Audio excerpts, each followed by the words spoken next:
Saudara, 2 pekan pasca banjir bandang yang menerjang wilayah Tapanuli Tengah, nyatanya masih ada desa yang terisolasi dan sulit mendapatkan bantuan.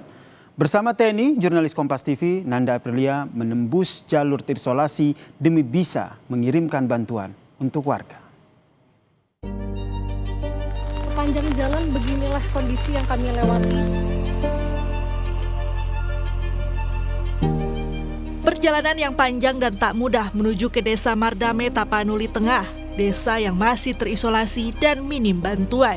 Dan saya akan ikut untuk menembus ke jalur selanjutnya, karena tidak hanya di Nauli ini saja, saudara, saya akan bergerak menuju ke Madame, kemudian ke titik lainnya, untuk kemudian menuju titik akhirnya ke Sibolga melalui jalur darat dan dibuka melalui jalur darat. Ikuti perjalanan saya. Perjalanan kami mulai dari Kelurahan Nauri yang sudah bisa diakses sebelumnya. Bersama pasukan Yonif 122 Tombak Sakti Brigif 7 Rimba Raya Kodam 1 Bukit Barisan, saya dan juru kamera Andika Ahadiat berjalan kaki menuju ke Desa Mardame. Kurang lebih sudah 2 km kami berjalan dari Kelurahan Nauli, sekarang sudah masuk ke Desa Mardame. Sepanjang jalan beginilah kondisi yang kami lewati, saudara. Sekalinya ada jalan setapak ataupun begini, jalan benar-benar tertutup oleh material longsor. Bahkan tadi butuh perjuangan sekali. Bahkan kalau keadaannya hujan seperti ini sangat licin, masyarakat bergerak ke sana kemari tentunya sangat membahayakan.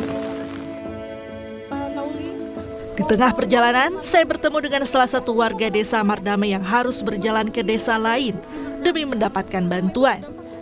Bantuan makanan udah didapat belum, Bu? Apa Ibu mesti jalan dulu ke mana? Harus jalan ke Persikaman, Dari Mardame. Dari karena kalau di Rampa kan udah berapa kali heli di situ berhenti. Tapi kok di kami mungkin karena lapangannya nggak ada, jadi nggak ada yang pernah di sini. Di sini paling susah. Butuh waktu hampir 1 hari agar kami bisa tiba di Desa Mardame. Kami pun harus bermalam di desa ini. 8 Desember 2025, saudara, saya melaporkan dari salah satu desa yang masih terisolir di Tapanuli Tengah, tepatnya di Desa Mardame.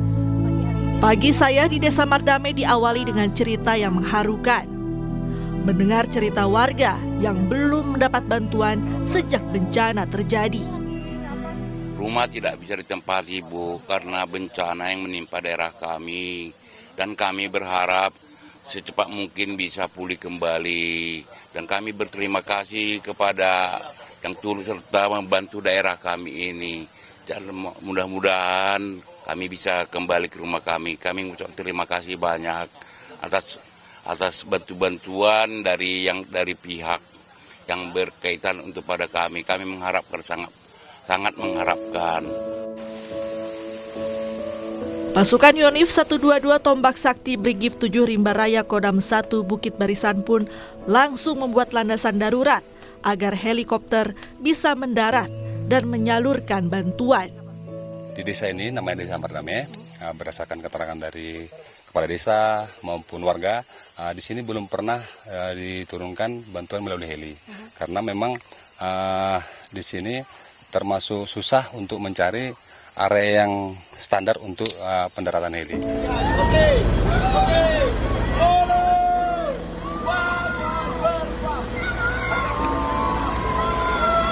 Setelah menunggu, akhirnya helikopter yang membawa bantuan pun tiba. Kebahagiaan warga Desa Mardame di Tapanuli Tengah tak terbendung.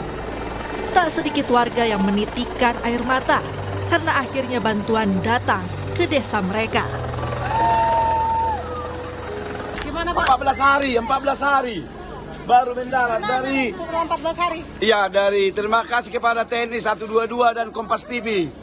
Kami dari Kepala Desa Mardame mengucapkan terima kasih banyak. Baru 14 hari baru mendarat bantuan sama kami. Makasih Tuhan. Terima kasih, Pak. Ya. Senang ya, Pak? Senang kami masyarakat. Ya. Iya. Terima kasih. Semoga terbantu ya. Terbantu. Alhamdulillah sudah terbantu. Jalur udara semoga jalur darat cepat diakses.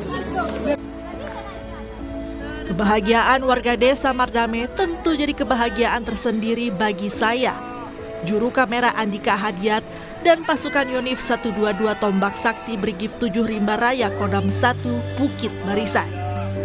Perjuangan kami menembus jalur terisolasi berbuah bahagia bagi warga desa yang akhirnya mendapat bantuan.